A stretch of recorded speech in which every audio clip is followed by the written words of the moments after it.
Hello, my name's Adrian Goldberg and welcome to the Byline podcast from the Byline Times. It's what the papers don't say, what radio doesn't report and what telly doesn't tell you. This time, a proposed clampdown on what the government's independent advisor on political violence, Lord Walney, describes as extreme protest groups.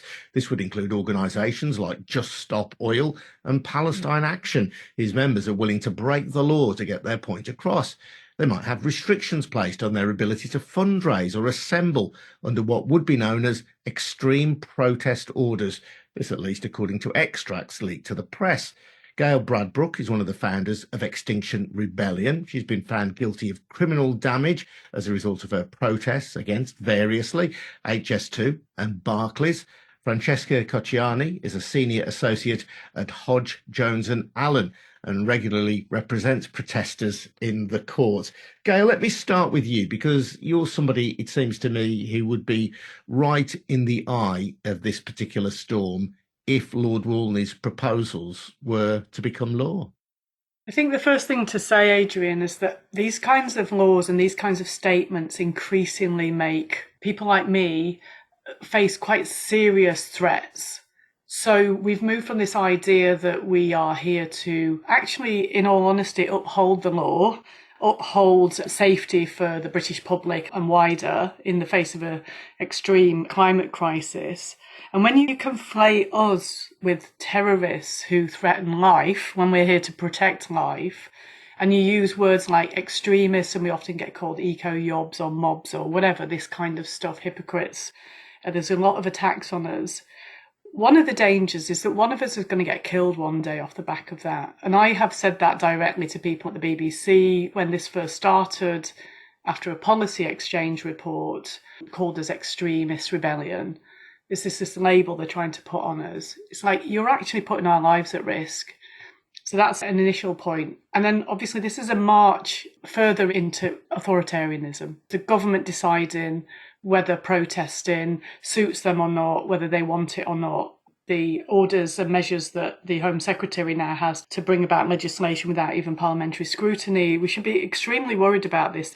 And I don't want to evoke Nazis lightly. I know that's not good form, but it does smack of 1930s Germany, some of the enabling powers that have been given to the Home Secretary. I probably want to just say this word extreme or violence, right? They're very strong words.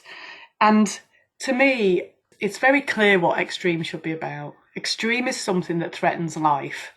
It either intends to harm life or it is going to harm life. That's what we mean when we think about terrorism.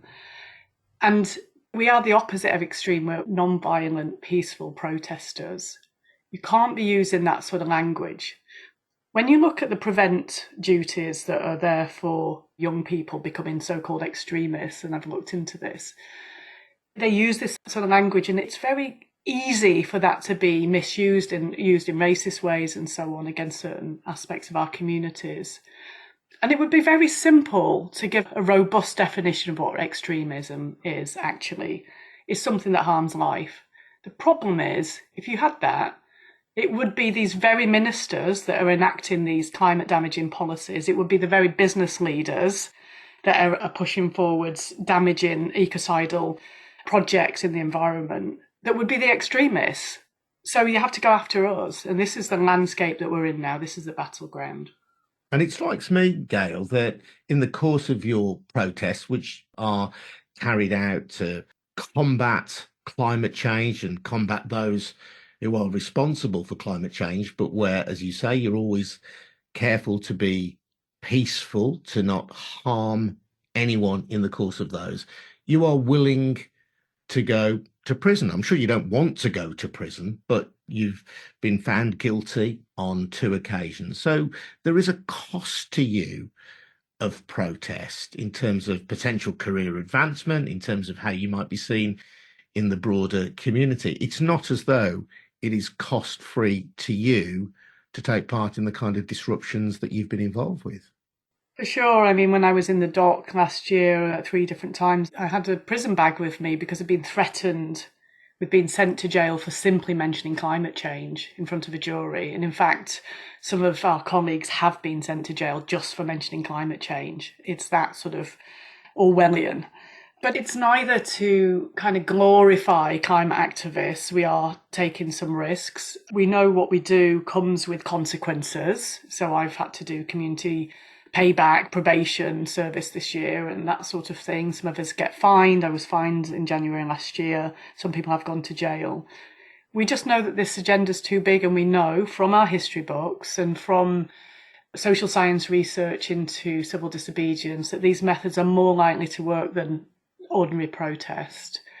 We're already subject to criminal proceedings, to being arrested, to having to sort of deal with the consequences of our actions. There are already things in place. You don't need to bring in this level of attack on organisations. And we were part of the review that Lord Walney did, actually. So first of all, there was a sort of questionnaire as part of the consultation. And every one of the questions that mentioned disruption put violence in the question. Do you know any organisations that are disruptive or violent? You're like, disruption and violence are very, very different. These things should not be conflated. You know, if there's a half marathon going through your town, or if there's roadworks to dig up the road, disruption is part of normal life, and disruption is a price we pay for a functional democracy. Violence is an entirely different matter. And for the state to try and conflate the two is highly dangerous. The other thing to say about Lord Walney, he is not the right person to have been leading this review. First of all, we had a meeting with him. We requested a meeting, Extinction Rebellion met him. And we asked him about his understanding of climate change. And truthfully, and he did say that, he didn't know enough. He didn't understand the existential threat that we're facing. This is a person who's here to now make these recommendations about climate change organisations. Francesca, Gail touched there on an issue which is perhaps aside from the recommendations, but I think is relevant to it, which is the increasing practice in our courts of telling those who are in the dock what they can't say. So 3 Insulate Britain activists were jailed for contempt of court because they were told not to mention climate crisis, not to mention fuel poverty, not to mention the history of peaceful civil rights movements to the juries in their cases. But they felt these were relevant parts of their defence that needed to be heard. And simply for saying those words, they were jailed. Yes, Adrian, and we would argue that that was a disproportionate measure to take in order to approach that issue in those trials. I think this has been a growing trend because of an increase in the curtailment of Article 10 and Article 11 defences. So the ability to use your right to protest as a defence in a criminal trial that involves protesters, following numerous new judgments from the higher courts over the past few years. As a result of that, protesters, depending on what criminal offence they're charged with, are less and less able to rely on these defences that explain why they carried out their actions. And going a step further than that, some judges decided to prevent them altogether from explaining why they carried out the actions that they carried out, because they would argue is irrelevant to the trial and so on. But, I think it's hard to imagine how you would be tried justly and properly in a court of law if you are completely prevented from explaining where you're coming from and what motivated you to commit the acts that you're alleged to have committed. And the wording of Lord Walney's recommendations or his report talks about extreme protest groups. Do you recognise that in any of the people that you represent, for example, in relation to environmental protest? I think that it's a difficult definition, and in my view, it's quite dangerous. It sort of leaves open a lot of arbitrariness in where you draw the line in terms of what is and isn't extreme. Ultimately, people from some of the groups that they cited, for instance, Just Stop Oil and Palestine Action, they are acquitted of their criminal charges after a trial in a court of law. And so if they are acquitted what are they suggesting? It's a sort of way of overstepping the judiciary and saying, well, I don't care if after a trial you may or may not be found guilty. I'm going to give you this label and I'm going to prevent you altogether from grouping and organizing and carrying out your protests, regardless of what the nature of those protests might be. Well, in a way, it sort of makes the purpose of criminal law redundant, where you're trying to punish people and limit their freedoms before they've even done anything, simply by virtue of belonging to a certain protest group. Just in terms of the groups that they'd mentioned, they use a plethora of methods. Many of them include simple marches. Some of those are marches that have been authorized, some are not, all the way to causing criminal damage. But to put an outright ban on those groups' ability to be members of civil society, organize, and hold the government to account, in my view, is draconian and dangerous. Anything that is difficult to implement leaves open a lot of space for it to be used in the wrong way or abused in the wrong way. Yeah, I wonder about the coverage of it as well. I know that the Telegraph had a very approving column written by Charles Moore, and he referenced clamping down on extremist groups. And the picture that accompanied it was a group of pro-Palestinian protesters, one of whom who was sitting on top of a red telephone box in London. Apart from that, people in that photograph were either standing or sitting, waving Palestinian flags.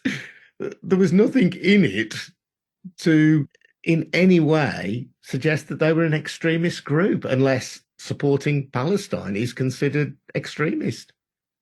I think we're losing sight of the fact that the right to protest is the right to cause disruption. And this is protected by the laws of this country, enacting Article 9, Article 10, Article 11, so the right to freedom of belief, freedom of speech, and freedom of assembly. Under the Human Rights Act?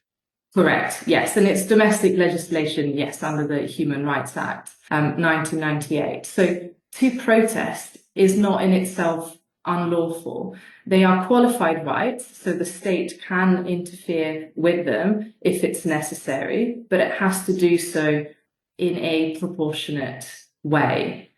And so the government continuously trying to introduce new legislation to increasingly criminalize different acts that weren't previously criminalized is a clear attempt to carry on trying to chip at those rights. But to suggest that to cause disruption is inherently unlawful, that's legally and simply incorrect. And could I just add, by the way, because it's very political, of course, this is what this is really about. It's not about whether people get disrupted or not, or whether people show up in the best possible way in a protest. The Brilliant Led by Donkeys put together a piece around all the yobs and the protest groups that the Conservative Party are quite happy to back, including the people that have decided to smash up ULEZ cameras, or the Countryside Alliance when they were creating quite disruptive protests, etc. And it's just highly political who's being chosen, who's being attacked by this. And legislation is already in place that's being applied to protesters where they get selectively arrested before they've even done anything because they're an organiser, they're getting tags, getting taken off the streets, getting harassed in their houses. A lot of this is being pushed for and organised, we understand, by something called the Atlas Group. It's quite well coordinated across the right-wing press. So thank God for people like the Byline Times to try and create a tiny amount of balance, but obviously these people got serious money behind them, most of whom they don't even say who it is. I remember when this extremism thing was first mooted, there was a spokesperson for I think it was the Serious Organised Crime Unit, who said, I'm paraphrasing, like, For goodness sake, we're dealing with actual real organised criminals here. And we don't need you to be giving us these sort of hippies and dreamers and tree huggers to have to deal with. They didn't say that. I'm just sort of getting the spirit of what they were trying to say, which is we have enough crime and enough actual extremism and things like that need to be looked at in this country to not start adding in people that care about the fact that there's a genocide in Palestine or care about the fact that the climate systems, the life support systems of the earth are being destroyed by policies of our government and others. So it's just highly political. You and I have discussed before, Gail, I think this may have been in relation to your Barclays protest, that there is as well this kind of gap, isn't there, in terms of environmental protest, that those who seek to draw attention to climate change and who feel that their message just isn't being heeded are those who are criminalised, those who bankroll climate destruction. Not only are they not criminalised, they're often given honours, awards, big salaries. The latest report on the banking system, I believe, is that since the Paris Climate Agreement, where we're all supposed to be keeping the temperatures below 1.5, which, by the way, is not happening anymore, the banks have put in $6.9 trillion into new fossil fuel projects. And you break one window very peacefully, carefully, at 6 o'clock in the morning when nobody can get hurt. People in that sector who have been trying to fight for a long time to get the message through, to say there are people funding this destruction, they tell you that your action has really made a difference to getting the message over. And just to bring it back to the court system, I had 3 interesting points to make to my jury. One is that an independent journalist, Annika McCarthy, had been approached by the head of sustainability at one of these banks, and they said, these protests are helping me to do my job. I had signed evidence around that. Also had similar with a former vice chairman of a major high street bank, and you'd had Mark Carney thank me in a public space in the Reith lecture, right? All these things, all not relevant, apparently, not relevant to the jury. Your brilliant Tom Hardy at Byline wrote about the experience I had on trial. It was like a very strange experience of being told that exactly what's relevant to you as a mother trying to defend her children's lives and their future is somehow not relevant. But these criminal bankers, that's all fine. I think when we're thinking about the law and we're thinking about upholding the law, we always have to be looking at the health of the law. And it's not like all laws should be upheld. And we know this from our history. There's been some terrible law. And our juries are really, really important, but they can only be empowered by giving good information. And what you're trying to do is stopping people protesting at all. And if they do make it into the court systems, you're trying to silence them. Democracy, it's always been fairly fake in the last few years, but this is really ending the democracy in the UK for me. Healthily active civil society is supposed to be a pillar of our democracy. The whole purpose of that being to hold those in power accountable. They are chosen by people and their job is to serve the people. So when they fail to do their jobs, such as signing the Paris Agreement, but then failing to implement policies that will actually lead on to those reduced emissions, or when they declare a public emergency for climate change back in 2019, but then fail to do anything that is consistent with that, it's right that they should be held accountable.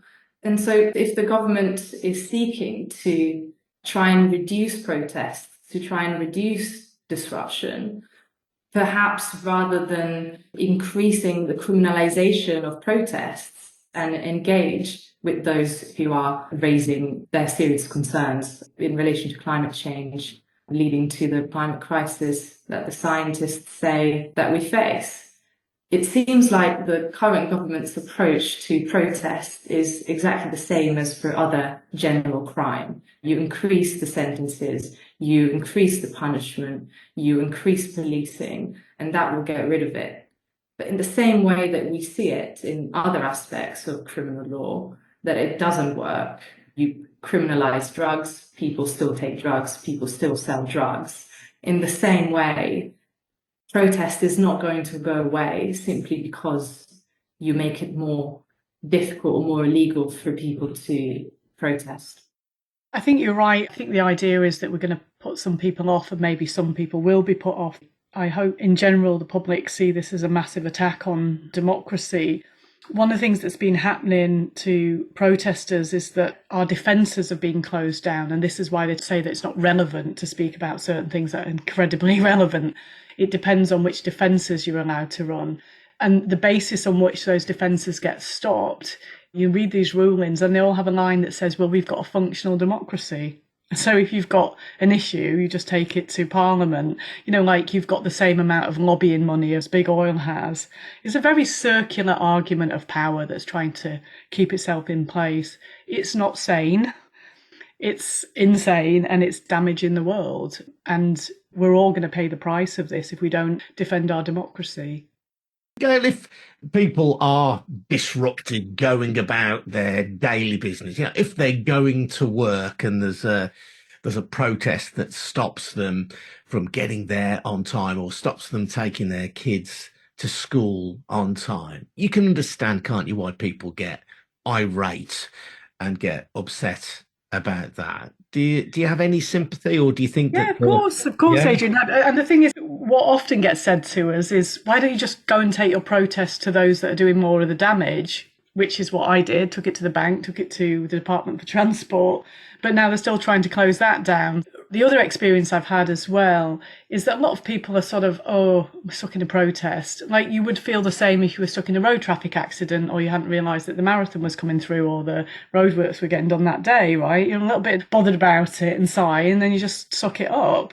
Because people recognise that that's a necessary part of life. It's just what happens. But what's been happening in the last few years is they've been fed by the right-wing press a constant diet of being told these people are disrupting everybody's life, stopping people getting to hospitals, just trying to make people hate us. At the same time, you've had 40,000 excess deaths in the UK. The health service has fallen to pieces, but that's just government policy, right? The actual deaths are not caused by any climate protesters. So sure, we'd rather not be doing the disruption. And as Francesca was pointing out, if the government would actually get on with doing our duty as so-called climate leaders, which is frankly a joke, if the UK would speak up about a genocide and stop providing Israel with arms, etc., then people wouldn't be protesting. They're protesting for reasons that are proportionate and incredibly serious. Worth noting that in the last few days, it's emerged that the Ministry of Justice, although it hasn't admitted the actual figures yet, has acknowledged that around 1,000 criminals have been freed from jail early because of overcrowding problems. And it just shows, doesn't it, that the endless criminalisation of individuals, sometimes it should be said for very good reasons, sometimes perhaps less so, but filling our prisons is not a panacea either, is it? Even within the limited remit that the government sets itself, it isn't coping. It isn't working. I fully agree with you, Adrian. We look at the fact that you have countless people who have been to prison several times, who have multiple previous convictions for the same offences. It's plainly clear that however the system is working to try and prevent those criminal offences isn't fit for purpose, isn't working. Otherwise, they wouldn't be doing it again. Another figure is the hundreds of windows that are broken every day by burglars that are not even investigated in this country. One window in one institution as a protest and you're hauled in front of a jury twice. They sacked off my first jury because apparently I'd tampered with them for talking about climate change and their rights as a jury. Put all this public money in, but yet if somebody's getting burgled, the policing's not there. So yeah, of course we should be focusing on the real criminals and we should be making the policies that people are campaigning about. They're sane and they're supported across the political spectrum, actually. I just want to end, Gail, though, by returning to something that you said right at the start of this conversation, and I think that should concern all of us, which is that those like you who seek to protest and who may sometimes commit criminal acts and are willing to pay the consequences of that are being demonized, and you are made to be or to sound like you're almost terrorists. And that is scary for those of us who care about democracy, who care about protest. It must be very scary for you to be identified in that way and put into that same kind of category as people might see a terrorist.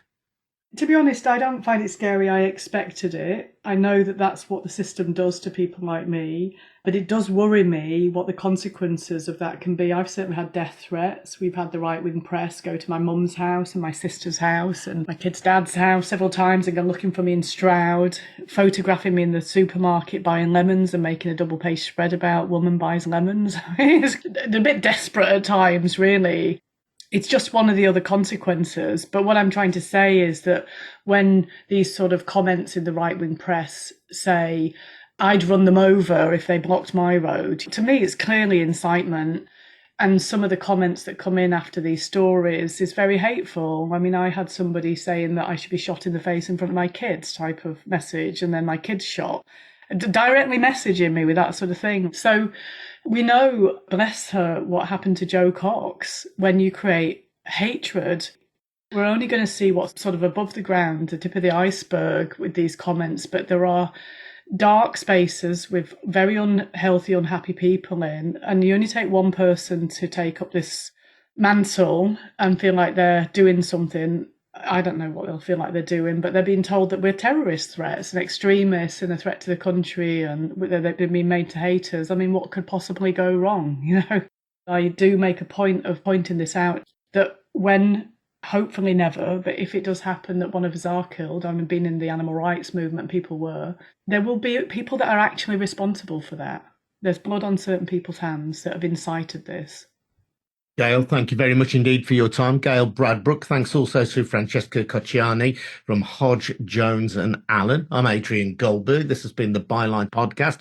If you want to support our work, then please consider taking out a subscription to the Byline Times. It's our brilliant monthly newspaper, which contains the best of our online offerings and articles that you can't read anywhere else. Also, look out for new podcasts coming under the Byline Audio banner as well. Byline Audio now exists via X, formerly Twitter, so do hunt it down and look out for some fantastic podcasts coming your way from our team. This has been a We Bring Audio production in Birmingham by me and Harvey White. We'll see you again very soon. Thanks for listening. Cheers now. Bye-bye.